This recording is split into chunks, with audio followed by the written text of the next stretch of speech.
Hello students, अस्सलाम वालेकुम। तो कैसे हैं आप सब? बहुत टाइम के बाद एक न्यू वीडियो बनाने का सोचा है, जिसमें टॉपिक भी न्यू डिस्कवर किया है और जहाँ से हमारा कोर्स अगर कुछ रह भी गया है उसमें, तो वो आगे उसको कंटिन्यू भी किया जाएगा। आज मैंने जो टॉपिक उठाया है उसमें आपको थोड़ा बहुत इंट्रोडक्शन दूंगा। एक्टिव एंड पैसिव वॉइस, ये वॉइसेस होते हैं हमारे पास कि जिसमें क्या चेंजेस होते हैं, क्या रूल्स होते हैं। बहुत स्टूडेंट्स को इनमें प्रॉब्लम आती है कि आखिर जब कोई एक्टिव वॉइस है हमारे पास, मतलब एक्टिव वॉइस में कोई सेंटेंस है, तो उसको पैसिव वॉइस में कैसे चेंज करेंगे, क्या रूल होंगे, कौन सा टेंस किस टेंस में यूज़ होगा। तो ऐसी चीज़ें आपके इंशाल्लाह इस लेक्चर में आपकी बहुत सारी चीज़ें क्लियर हो जाएंगी। मैं कोशिश करूँगा कि एक ही वीडियो में आपको सारी चीज़ें क्लियर कर दूँ, नहीं तो फिर ये होगा कि आपको मैं दो पार्ट्स में ये वीडियो बना दूँगा, ठीक है। तो फर्स्ट ऑफ ऑल ये है कि एक्टिव एंड पैसिव पैसिव जो हम लोग कन्वर्ट करते हैं, एक्टिव वॉइस को हम लोग जब पैसिव वॉइस में कन्वर्ट करते हैं तो उसके लिए जो रूल्स होते हैं वो कौन से होते हैं। सबसे पहला रूल हमारे पास ये है कि जब भी आप एक्टिव वॉइस सेंटेंस को जब पैसिव वॉइस में कन्वर्ट करोगे, तो सबसे पहला रूल ये है कि उस सेंटेंस का जो सब्जेक्ट होगा वो हमारा ऑब्जेक्ट में चेंज हो जाएगा, और उसी सेंटेंस का जो ऑब्जेक्ट होगा वो हमारा सब्जेक्ट में चेंज हो जाएगा। इसलिए देख सकते हैं आप, मैंने एरो एक इस साइड लगाई हुई है, एक इस साइड लगाई हुई है। मतलब कि जब भी आप एक्टिव से पैसिव में सेंटेंस को चेंज करेंगे तो सब्जेक्ट बन जाएगा ऑब्जेक्ट एंड ऑब्जेक्ट बन जाएगा सब्जेक्ट। जैसे कि मैंने लिखा हुआ है ही प्लेज फुटबॉल, तो ये रहा हमारे पास सब्जेक्ट, ये रहा हमारे पास ऑब्जेक्ट, ठीक है। तो मैंने क्या कर दिया, फुटबॉल आ गया सब्जेक्ट की जगह पर, और जो मैंने सब्जेक्ट लिखा था वो आ गया हमारे पास ऑब्जेक्ट की जगह पर, ठीक है। Football is played by him.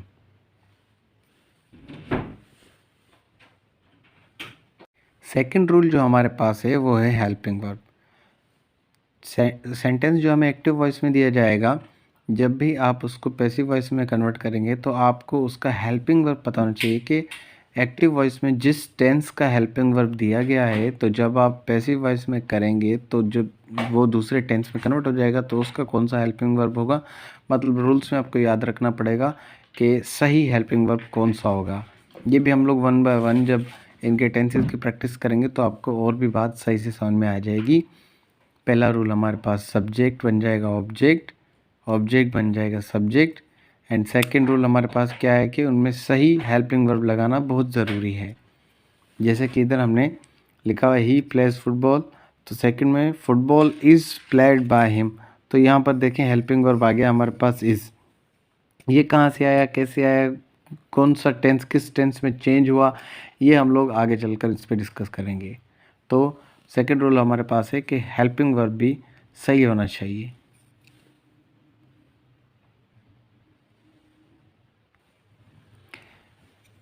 हमारे पास जो तीसरा रूल है एक्टिव को पैसिव में कन्वर्ट करने के लिए, तो जब भी कोई सेंटेंस एक्टिव से पैसिव में चेंज होगा तो हमेशा याद रखें, हमेशा उसमें जो वर्ब यूज़ किया जाएगा उसका थर्ड फॉर्म यूज़ होगा। मतलब एक्टिव में आपका वर्ब किसी भी फॉर्म में होगा, लेकिन जब आप पैसिव में उसको कन्वर्ट करेंगे तो आपको उसका थर्ड फॉर्म लगाना पड़ेगा।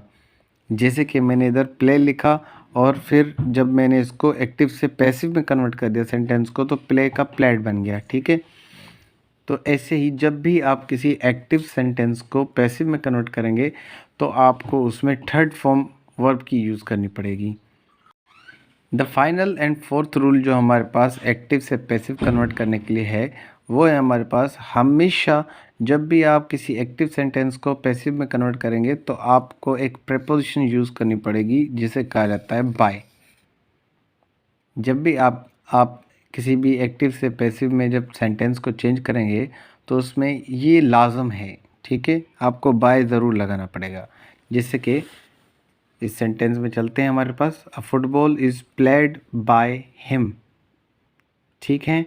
तो ये आपको जो चार इसके रूल्स हैं अगर सही से समझ में आ जाएं और सही से इनका यूजेज आ जाए तो आप आराम से एक्टिव से पैसिव में कन्वर्ट कर सकते हैं। देखिए मैंने क्या कहा पहले कि सब्जेक्ट बन जाएगा ऑब्जेक्ट। अब ज़रा इस सेंटेंस से इन स्टेटमेंट्स को हम लोग वेरीफाई करते हैं, देखते हैं कि ये जो स्टेटमेंट मैंने लिखी हुई हैं ये इन पे वेरीफाई होती हैं या नहीं, ठीक है। तो पहला सबसे जो हमारे पास रूल है वो है कि सब्जेक्ट बन जाएगा ऑब्जेक्ट एंड ऑब्जेक्ट बन जाएगा सब्जेक्ट। तो जैसे कि ही था और फुटबॉल, ये है सब्जेक्ट, ये है ऑब्जेक्ट। तो जैसे ही मैंने एक्टिव से पैसिव में कन्वर्ट किया तो ये जो ऑब्जेक्ट था ये बन गया हमारे पास सब्जेक्ट, और जो ये मेरे पास सब्जेक्ट था ये बन गया ऑब्जेक्ट। पहला रूल हमारा वेरीफाई हो गया। सेकंड है हेल्पिंग वर्ब। अब इसका हेल्पिंग वर्ब है इज है हमारे पास। थर्ड जो है हमारे पास कि third form of verb use होगी तो वो ये रही, प्ले का मैंने कर दिया प्लेड। जो भी हमारे पास इधर इधर फर्स्ट फॉर्म हो, सेकंड फॉर्म हो या थर्ड फॉर्म ही हो, लेकिन जब भी हम लोग पैसिव में करेंगे तो उसे थर्ड फॉर्म में ही यूज़ करेंगे। अगर पहले से आपके पास थर्ड फॉर्म होगा तो आपको थर्ड फॉर्म आगे मतलब दूसरा कोई फॉर्म कन्वर्ट करने की या ज़्यादा उसमें माइंड लगाने की ज़रूरत ही नहीं, क्योंकि थर्ड फॉर्म ऑलरेडी है तो वहीं थर्ड फॉर्म आप लिख सकते हैं।